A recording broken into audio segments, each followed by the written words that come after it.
53वां अध्याय। अनिरुद्ध बाणासुर युद्ध था उषा विहार। सनत कुमार बोले, तब क्रुद्ध बाणासुर ने वहां जाकर अनिरुद्ध को देखा तो शरीर से सुंदर एवं लीला युक्त अपनी पूर्व अवस्था में स्थित था। तब क्रोध से व्याकुल युद्ध में निपुण दैत्य ने अनिरुद्ध से दुष्ट और मूर्ख कहकर युद्ध के लिए ललकार कहा कि तूने मेरी पुत्री के साथ बलात्कार क्यों किया। उसने अपनी 10,000 सेनाओं से अज्ञाधिकी से युद्ध में परास्त कर मेरे पास बांध कर लाओ। इस प्रकार शत्रु की सेना गर्जती हुई देखकर अनिरुद्ध के अंतपुर के द्वार पर स्थित विकट परिध की हाथ में उठा लिया और काल के समान उषा के गृह से निकल वहां आए हुए बाणासुर को सेवकों को मारा। फिर उषा के पास अंतपुर लौट गया। शिवजी के बड़े हुए तेज से उसने 10,000 सेना को मार डाला। बाणासुर से अपने युद्ध प्रवीण मंत्री कुभांड को बुला अनिरुद्ध से युद्ध करने को भेजा, परंतु अनिरुद्ध तो शिवजी से सर्वथा ही रक्षित था, जिससे उसने फिर बाणासुर के हाथी को घोड़ों रथों था इस प्रकार शस्त्र 10,000 सेना को मारकर उसका संहार कर दिया। इस पर बाणासुर स्वयं घोड़े पर बैठ उससे युद्ध करने आया। कपट युद्ध किया, कभी प्रकट और कभी गुप्त युद्ध करने लगा। अनिरुद्ध आश्चर्य में पड़ गया। बाणासुर ने नागपाश से बांध उसे एक पिंजड़े में डाल दिया। फिर क्रुद्ध अपने सारथी से उसका सिर काटने को कहा। उसने कहा, इसने मेरे कुल को दूषित किया है,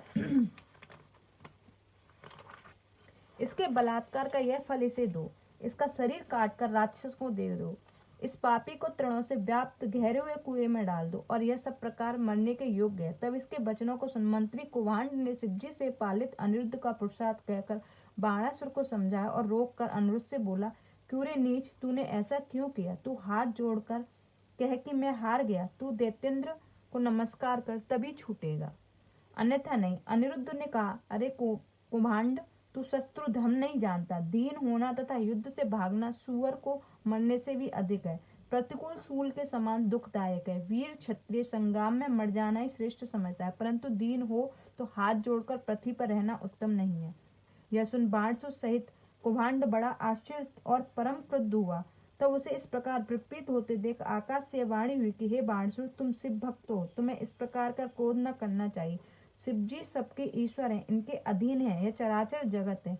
वही सबके अंतर्यामी, निर्विकार, अविनाशी, मायाधिपति और निर्गुण है। देर नहीं है, वे अभी शीघ्र ही तेरा नाश करेंगे।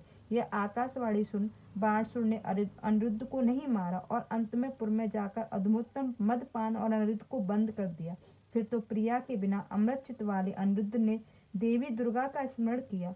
अनिरुद्ध ने स्तुति सुन चतुर्दशी की उस गाढ़ी रात्रि में श्री कालकाजी ने प्रकट हो उस पिंजड़े को तोड़ दिया और अनिरुद्ध से भक्ति शक्ति से छूट बाणासुर की कन्या के पास गया। वहां पेय पदार्थों का पान कर सुखी हुआ।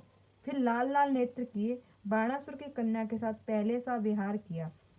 इति से महाभारत पंचम युद्ध खंड का 53वां अध्याय समाप्त। जय गुरु जी। शुक्र।